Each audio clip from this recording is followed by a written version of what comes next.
સ્થાનિક સ્વરાજ્યની ચૂંટણીઓને લઈ અને મહત્વના સમાચાર પ્રાપ્ત થઈ રહ્યા છે। સ્થાનિક સ્વરાજ્યની ચૂંટણીને લઈ આ મોટા સમાચાર। ચૂંટણી માર્ચમાં જાહેર થવાની શક્યતા નહીવત। 23 માર્ચે ડ્રાફ્ટ મતદાર યાદી કરાશે જાહેર। ચૂંટણી આયોગ ગુજરાતની ડ્રાફ્ટ મતદાર યાદી કરશે જાહેર। 27મી માર્ચ સુધી રાજકીય પક્ષો દાવા વાંધા કરશે રજૂ। વાંધા અને દાવાની ચકાસણી 30 માર્ચ સુધી કરશે ચૂંટણી આયોગમાં। 15 મહાનગરપાલિકા 70 થી વધુ પાલિકાની યોજાવાની છે ચૂંટણી।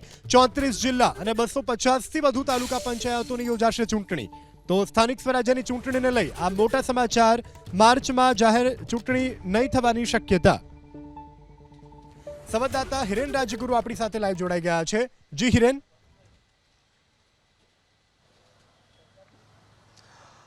યસ, અત્યાર સુધી એ વાત હતી કે માર્ચ મહિનાના છેલ્લા સપ્તાહમાં એટલે કે વિધાનસભાનું બજેટ સત્ર 25મી માર્ચે પૂરું થાય એ પછી ગમે ત્યારે ચૂંટણી જાહેર થઈ શકે છે, પરંતુ એક પ્રક્રિયા મતદાર યાદીને લઈ અને બાકી છે અને એ પ્રક્રિયા પૂર્ણ થવા પછી ચૂંટણી જાહેર થાય એના કારણે હવે માર્ચ મહિનામાં આ ચૂંટણી જાહેર થાય તેવી શક્યતા બિલકુલ નહીવત જોવામાં આવી રહી છે। કારણ કે જે કેન્દ્રીય ચૂંટણી પંચે સમગ્ર રાજ્યની અંદર એસઆઈઆરની કામગીરી પૂર્ણ કર્યા બાદ મતદાર યાદી તૈયાર કરી છે અને એ મતદાર યાદી તૈયાર કરાયેલી એ રાજ્ય ચૂંટણી આયોગને સોંપવામાં આવશે। રાજ્ય ચૂંટણી આયોગ એ જે ડ્રાફ્ટ મતદાર યાદી છે એના ઉપરથી માફ કરજો, જે એસઆઈઆરની ફાઇનલ મતદાર યાદી છે એ મતદાર યાદી ઉપર ગુજરાતના દરેક શહેર, મહાનગર કે પછી તાલુકા અને જિલ્લા પંચાયતના જે વોર્ડ આવેલા છે એ વોર્ડ મુજબની મતદાર યાદી તૈયાર કરી છે।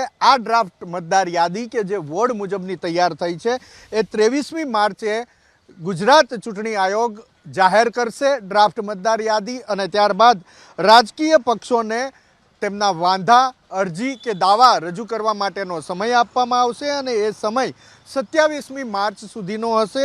એ વાંધા દાવા રજૂ થયા બાદ 30મી તારીખ સુધી એની ચકાસણી કરવામાં આવશે અને 30 માર્ચે આ કામગીરી પૂર્ણ થયા બાદ રાજ્ય ચૂંટણી આયોગ એ ચૂંટણી જાહેર કરશે। એક વાત એવી પણ આવી છે કે 31મી માર્ચના રોજ પ્રધાનમંત્રી નરેન્દ્ર મોદી એ ગુજરાતના પ્રવાસે આવી રહ્યા છે। મોટાભાગે બનાસકાંઠા અને ગાંધીનગરમાં એના કાર્યક્રમો યોજાવાના છે।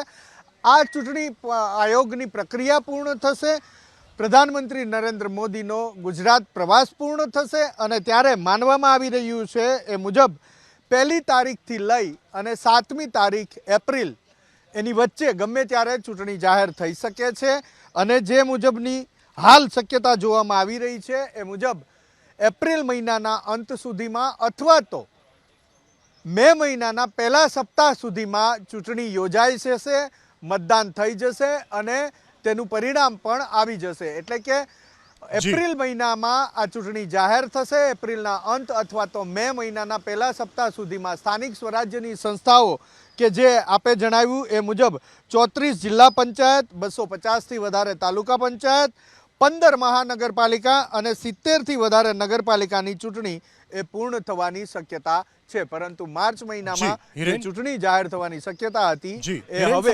નહીવત જોવા મળી રહી છે। જી હિરેન, સમગ્ર જાણકારી બદલ આભાર।